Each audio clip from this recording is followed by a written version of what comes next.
Hello and welcome to the practice exam review. We're going to be looking at the practice exam 2 review for our upcoming exam. The first problem was actually the same problem that was on the quiz, so you can refer back to the quiz review video.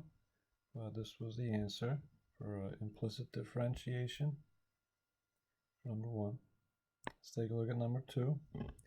Find the equation of the tangent line at x equals 1. So what we need to figure out is what's the y value, right? We have an x value of -1, but we don't have a y value. So if we plug in 1 into our equation, we will get a y value. So plug in 1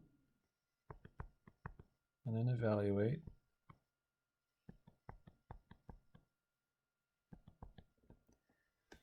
So we plug it in, order of operations. So we're going to do exponents. 1 squared is 1, times 3 is 3. Now here in the exponent, 1 squared is 1. 1 minus 1 is 0. E to the 0 is 1. So 4 times 1 is 4. And then 3 minus 4 is -1. So that means we have a point at 1, -1. Now, we need an equation of the tangent line. We have an x and a y, but we don't have a slope, right? Because that's going to help get us the equation. We could use point slope form then. Okay, so to get the slope, we're going to take the first derivative.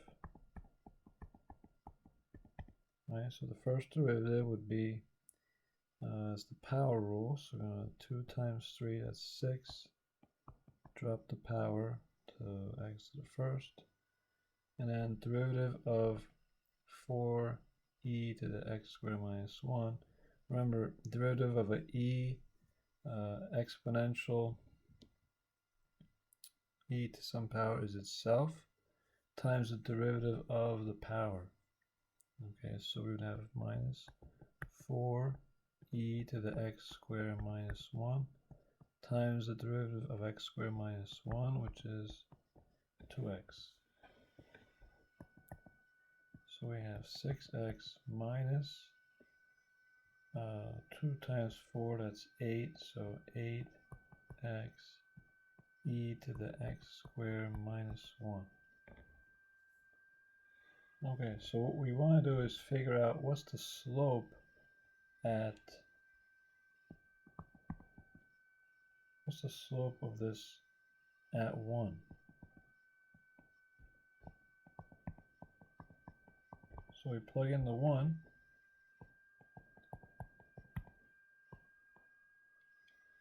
When we plug in the 1, we're going to have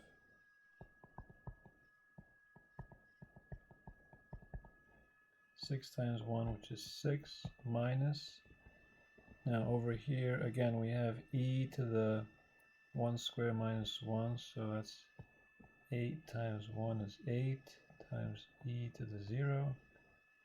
E to the 0 is 1, so 6 minus 8 is -2. So slope is -2. Okay, so now we could use the point slope formula. Y minus y1 equals m x minus x1. So y minus -1 equals -2x minus 1. Double negative here, so that's +1. -2 times x, -2x. -2 times -1 is a +2. Subtract 1. So y equals -2x plus 1. And that would be the equation of the tangent line.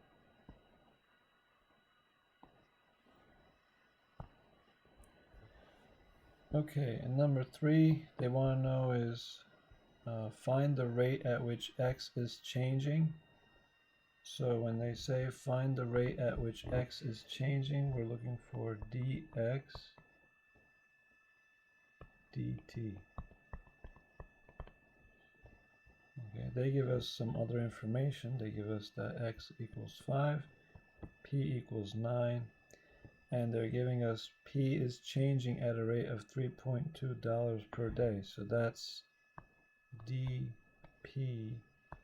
dt equals 3.2. Okay, so for this one, we're going to end up taking the derivative of this function.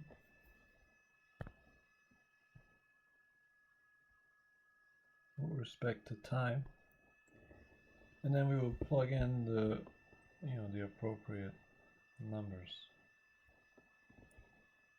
Okay, so I'm going to rewrite it here. 5p plus 4x plus 2px equals 100. So let's take the derivative. So remember, because we're taking a derivative with respect to t, all these variables are going to have, with respect to t. So for example, 5p, when we take the derivative, will be 5, but then it will be dp dt. When we take the derivative of 4x, we expect 4, but then we're going to have dx dt. This is just a chain rule, right? Plus 2px. Now, the px, that's going to be a product rule. So we have 2p times x. So it will be 2p times derivative of x would be 2p times dx dt plus x times derivative of 2p. Now derivative of 2p would be 2, and then times dp dt. Then derivative of 100 is 0. Okay, so we're looking for dx dt. So you notice we have a couple of those. Right, we're going to try to group them together. We're going to keep them together on the same side. The dp dt's, we're going to move those to the other side. All right, so I'm going to rewrite this. So I have 5 dp dt plus 4 dx dt plus 2p dx dt plus 2x dp dt equals 0. Okay, so I'm going to subtract the dp dt's, move it to the other side.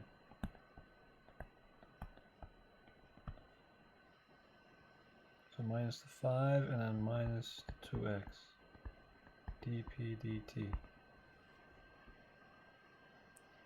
And I'm going to keep the 4 and the 2p, I'm going to keep those terms on the same side. And what I'll do when I keep them, I'll pull the dx dt out in the process. Okay, so I'll have 4 plus 2p dx dt equals, now on the other side I have negative 5 minus 2x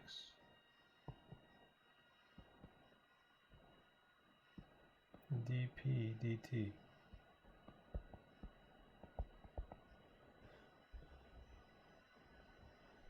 Okay. I'm going to divide both sides by 4 plus 2p.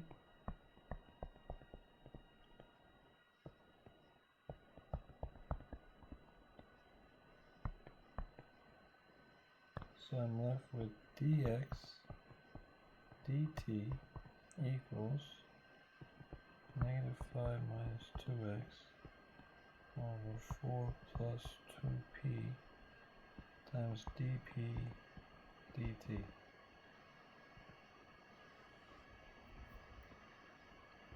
Okay, so we're going to plug in We're going to plug in the values for x, p, and dp dt. Okay, x is 5.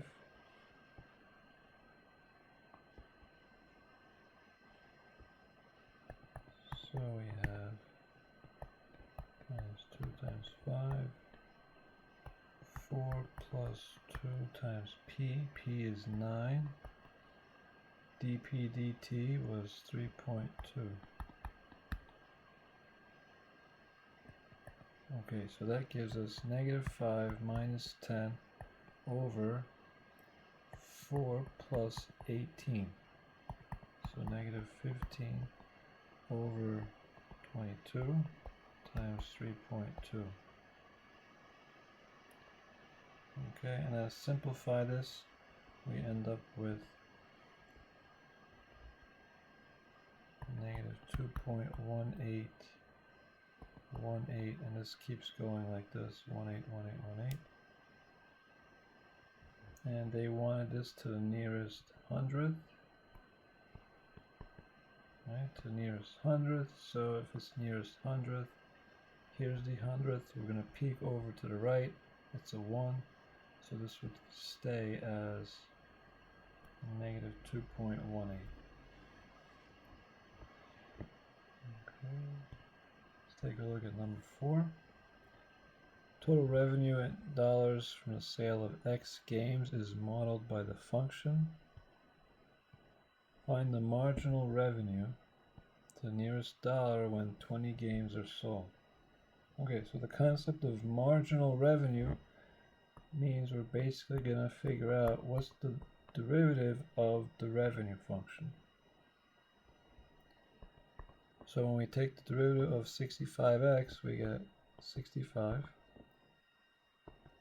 And when we take the derivative of natural log, it would be 1 over the argument 4x squared minus 1 times the derivative of 4x squared minus 1, which will be 8x. Okay, so 65 plus 8x over 4x squared minus 1.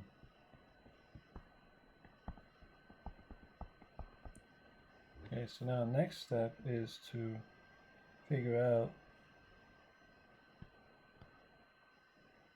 what this would be when 20 games are sold.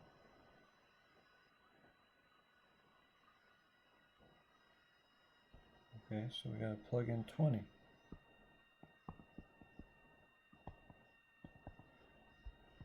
So that means we have 65 plus 8 times 20 over 4 times 20 squared minus 1.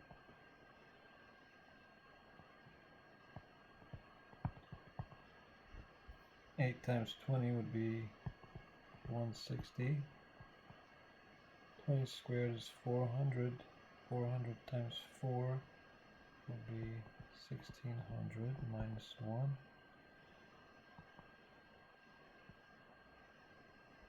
Okay, so we simplify this. This gives us about 65.1. And they wanted to know to the nearest dollar. So just make it $65. And nearest dollar will be a whole number. Okay, let's take a look at number 5. Suppose that 20,000 is invested in a special fund with interest compounded continuously at 6.5% per year. What is the balance after 2 years to nearest cent? Okay, so if we first write the function would be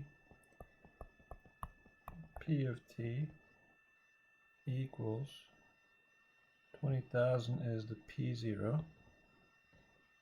That's like the principal. So 20,000 times E. K is the rate. So the rate here is 0.065, and then t is 2 years. Okay, you could simplify the 0.065 times 2.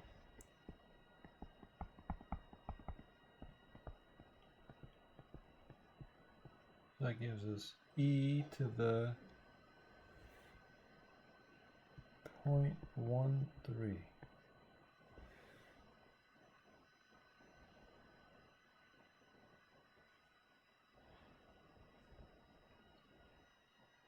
Okay, so what would be the balance if we evaluate this, use a calculator? So you would end up with to the nearest cent. So it first gives us 22,776.567. Now to the nearest cent, right, we would peek over to the right one spot. It's a 7, it's bigger, it's 5 or more, the rule, right? 5 or more, this bumps up by 1. So that means we would have $22,776.57. Okay, so that's A. And then B says, how long would it take this investment to double to the nearest tenth of a year? So that means for it to double, 20,000 would have to become 40,000.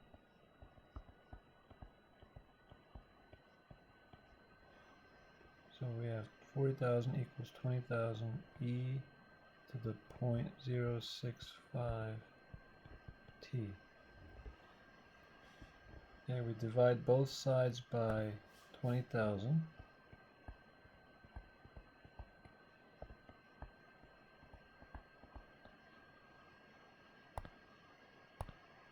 So we have 2 equals e to the 0.065 t.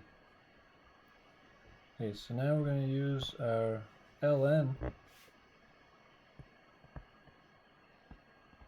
We'll do ln of both sides.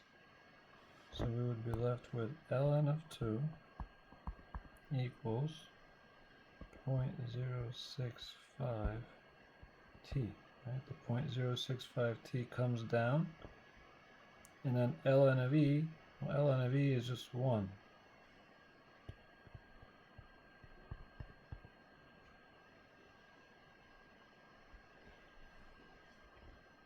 Okay, so we're going to divide both sides by 0.065.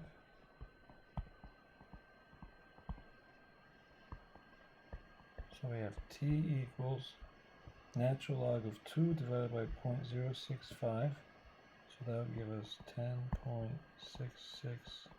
And they want it to the nearest tenth of a year. So tenth is right here. We peek 1 over to the right. It's a 6. It's high, so it's going to bump it up to 10.7 years.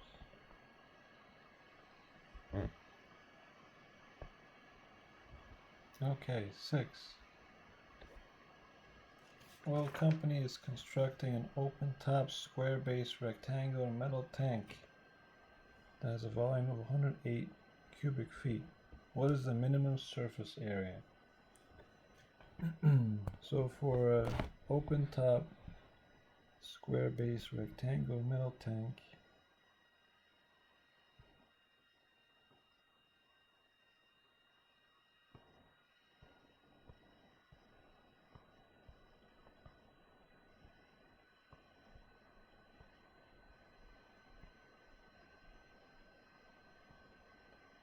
so you'd have,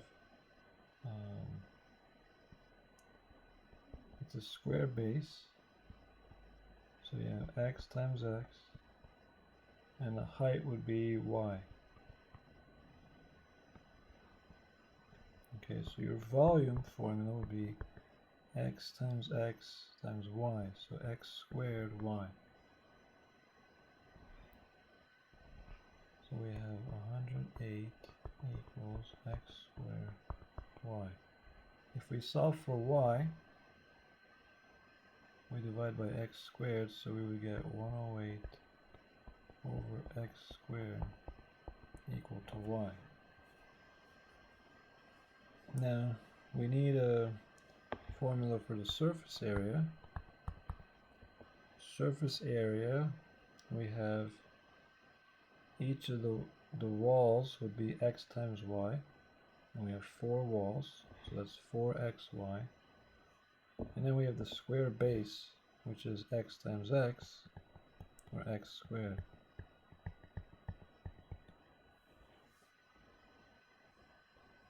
Okay, so in order to solve this, we're going to get this in terms of one variable. We're going to end up replacing the y. Right, the y would be replaced by 108 over x squared. So we have x squared plus 4x times 108 over x squared. And cancel one of the x's. 4 times 108 would be 432.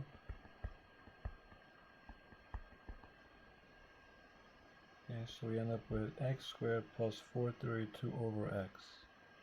That's our surface area. Now, because we want a minimum surface area, we want to take the derivative of the surface area, get the critical value, and then set that equal to 0. Right? If we get the critical value, the critical point, then we can figure out what the minimum is, and then we could go from there to get the surface area. Okay, so if we take the derivative of the surface area with respect to x, that means we would have 2x. Now the 432 over x, this is like saying 432 times x to negative 1.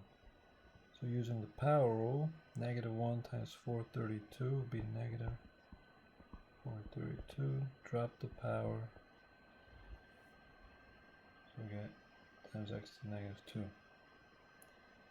So we're going to set this equal to 0. 432, this is the same as 432 over x squared.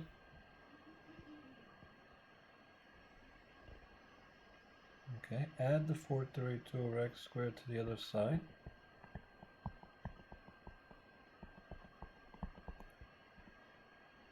Multiply by x squared both sides, so 432 equals 2x cubed divided by 2. 216 equals x cubed. Take the cube root.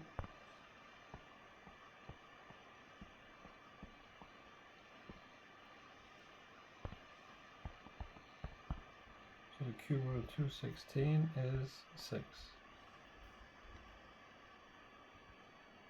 Okay, go back and figure out what y is. So we have 108 over 6 squared will equal y. 108 over 36. So y equals 3. So we have x equals 6, y equals 3. So we're going to go back into our surface area formula.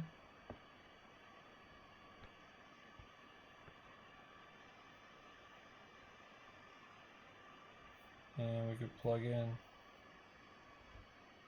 yeah, we actually plug in x is 6 right in there. Okay, so surface area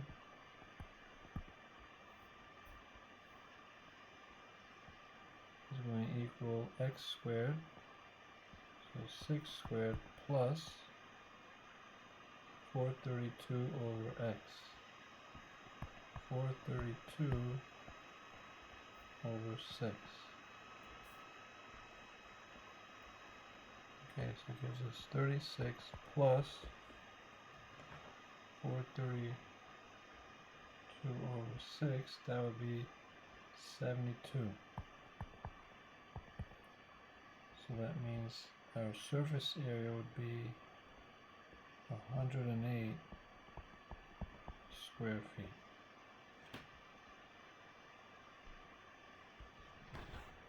Find both the absolute maximum and minimum values for the function on the interval -1 to 4. Okay, so for a problem like this, remember we have to test the end points of the interval, and then we have to test the critical point that we end up with after we're done taking the derivative. Okay, so let's take the derivative. So 4 times a half. Drop the power on the 4. And then we have 64 times x to the -2. So -2 times 64, that's -128. X, drop the power on -2, becomes -3. Okay, so this becomes 4 times a half is 2x cubed minus 128 over x cubed. Okay, we're going to set this equal to 0 to get the critical point. We'll add the 128 over x cubed to the other side.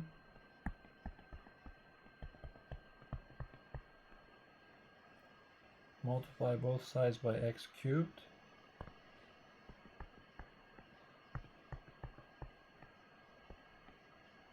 So we have 128 equals 2x to the 6th divided by 2.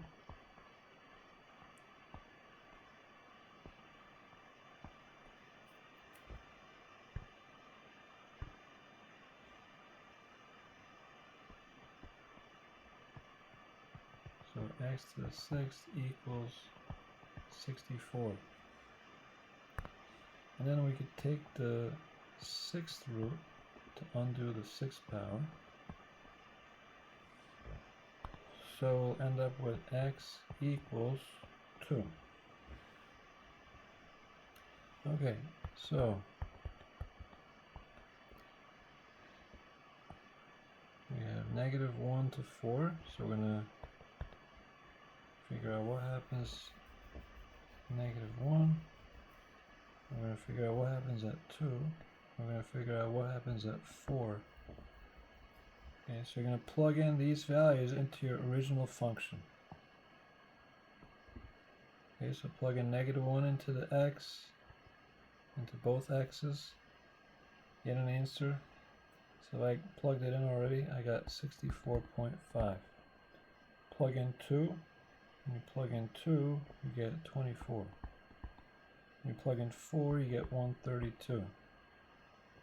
Okay, so what does that tell us? On this interval, from x being -1 to 4, this is our absolute minimum.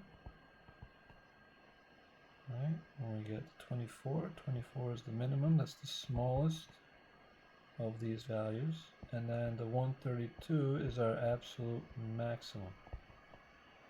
And then that's it. Okay, 8. Determine the following, if any, for the function. Okay, we want to get y-intercept, x-intercepts, vertical asymptote, horizontal asymptote, and slant asymptote. Okay, we'll start with the y-intercept. Remember, y-intercept happens when x equals 0. Okay, so let's plug in 0 into this function.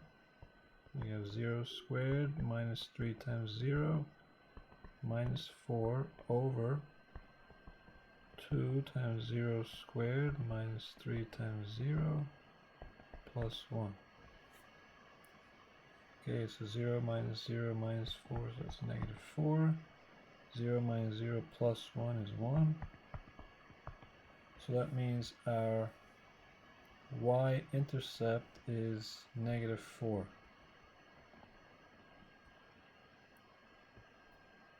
Okay, x-intercept. X-intercept means y equals 0. Okay, so that means we set 0 equal to x squared minus 3x minus 4 over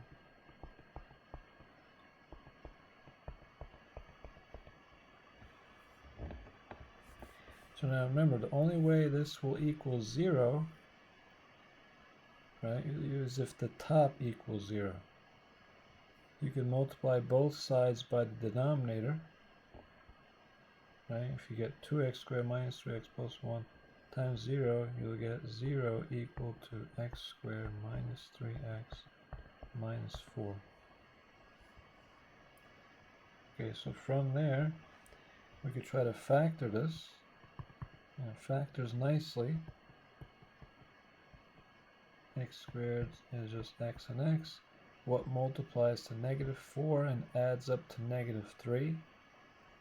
So that would be negative 4 and positive 1.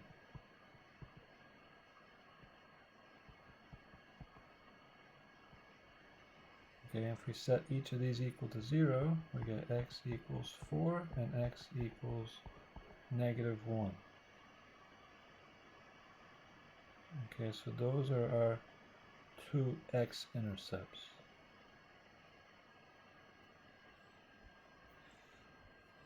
Okay, vertical asymptote.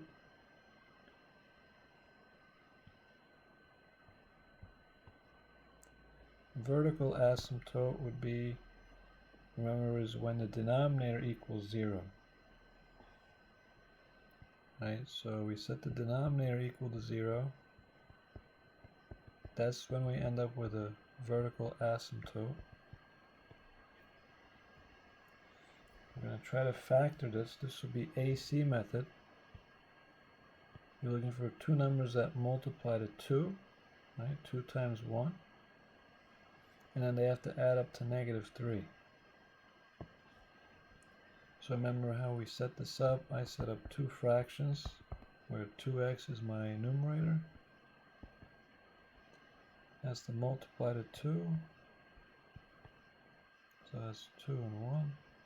Adds up to negative 3, so it's going to be negative 2 and negative 1. Okay, so the denominators become negative 2 and negative 1. Reduce. So if I reduce, I can reduce here. That becomes 1x and minus 1. And I can't reduce there. So I end up with x minus 1 times 2x minus 1 equals 0. That means I'll have vertical asymptote at x equals 1, and I add 1 divided by 2, so x equals 1/2. So two vertical asymptotes. Okay, horizontal asymptote. Remember, the process for horizontal asymptote is I see what happens to this. We take the limit as x approaches infinity. So x squared minus 3x minus 4 over 2x squared minus 3x plus 1. And the idea behind it is we would take all the terms and we divide by x squared. Right, the degree of the top and bottom are the same.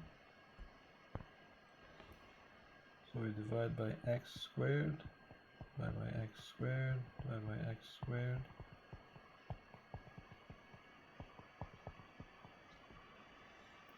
So what happens is we end up with 1 over 2. And then all these other ones, they go to 0, right? 4 over x squared goes to 0, 1 over x squared goes to 0. Only ones are left are these coefficients of the leading terms.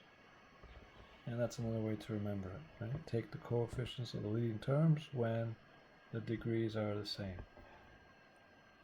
Okay, so the horizontal asymptote then would be y equals 1/2. Remember, horizontal asymptote is the equation of a horizontal line. And all horizontal lines have an equation of the form y equals some number, right? So that's why we have y equals 1/2. Likewise, for vertical asymptotes, that's why we had x equals numbers, right? These are the vertical asymptotes. Horizontal asymptote. And then finally, for slant asymptote, we would have no slant asymptote. And the reasoning for it is, remember, slant asymptote, the degree of the numerator has to be one more than the degree of the denominator. In this case, the 2 degrees are the same, so therefore there is no slant asymptote. Okay, 9. Sketch the graph with all the features shown in class. So one of the first things we're going to do is try to find the critical points. So we're going to take the first derivative. Okay, so if we take the first derivative, we end up with x squared minus 2x minus 3. Take that first derivative, set it equal to 0.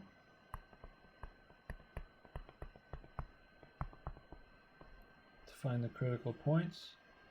This, luckily, we can factor it. So we end up with x minus 3 and x plus 1. Right? What multiplies to negative 3 adds up to negative 2, negative 3, positive 1. So that means we have x equal to 3 and x equal to negative 1. Okay, so this is good for our increasing, decreasing. Okay, so we're going to do the first derivative test. Negative 1, 3. We pick a value to the left of negative 1, so negative 2. Pick a value between negative 1 and 3, 0. Pick a value to the right of 3, which is 4. Right, you could pick other values, but these are some of the typical ones. Okay, so now you plug in negative 2. Negative 2 minus 3 and negative 2 plus 1. So that's negative. That's negative as well. So negative times negative is positive. Plug in 0. 0 minus 3 is negative. 0 plus 1 is positive. Negative times positive is negative. Plug in 4. 4 minus 3 is positive. 4 plus 1 is positive. Positive times positive is positive.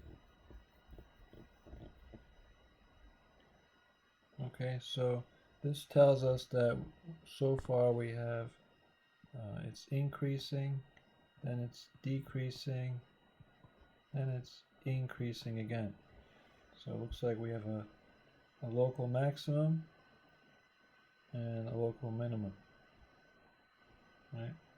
So for increasing, decreasing, increasing we would say is from negative infinity to negative 1, and then from 3 to infinity. Decreasing would be between negative 1 and 3.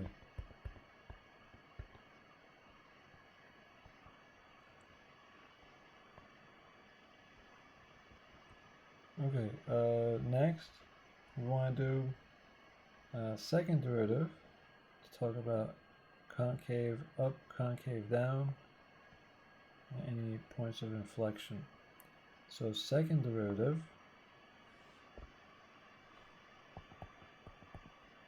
take the derivative of the first derivative, so that means we would end up with 2x minus 2.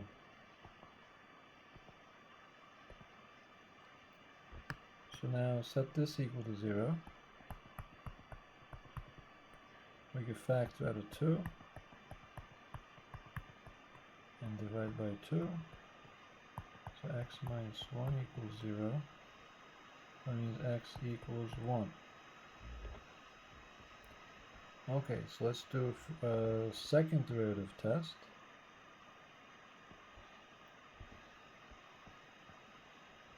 So second derivative test would be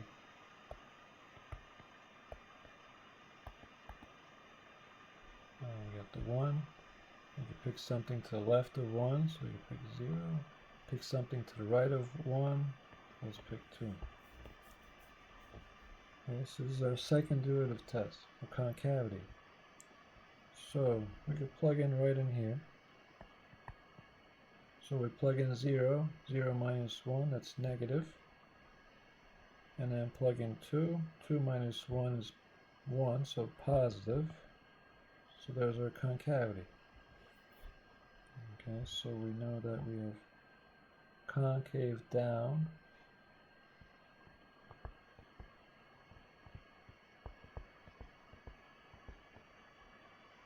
Concave down from negative infinity to 1. And then concave up from 1 to infinity.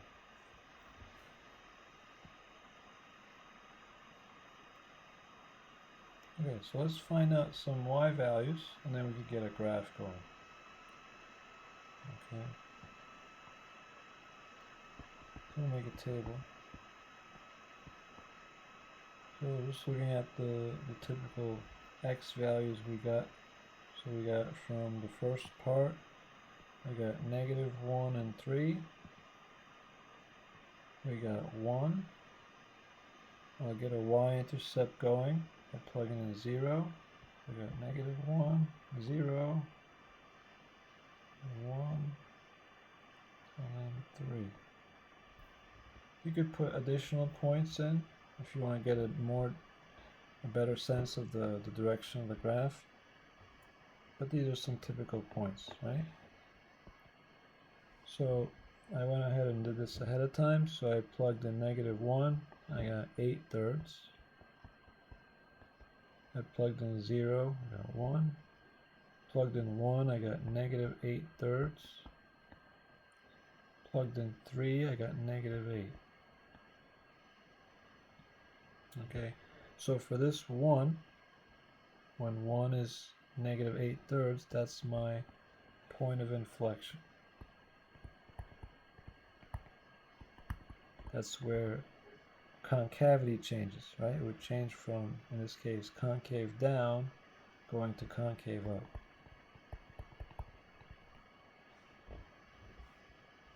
Okay, my 3, negative 8, that's my relative minimum or local minimum.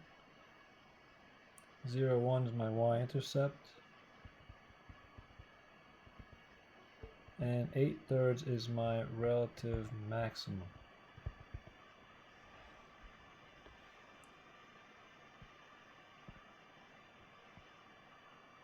Okay, so if I'm graphing this,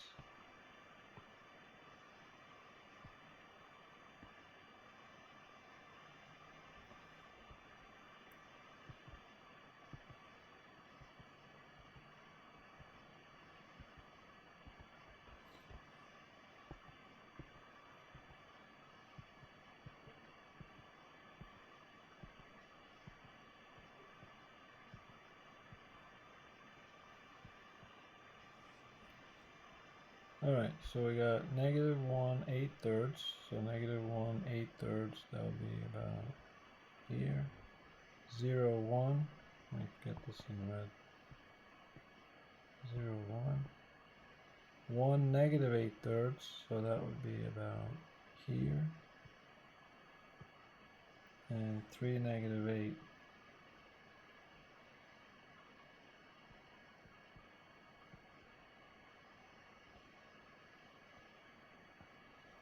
Okay, so you know it's going to be concave down. What did we say? Concave down from negative infinity to 1.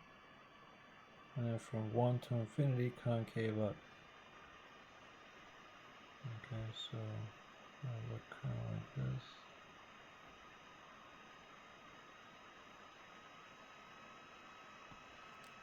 We got a better curve on that.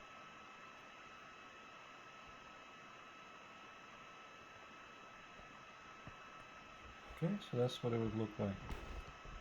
Alright, if you guys have any questions, just write me an email. I'll see you guys in class. Have a good day, have a good night. See you soon.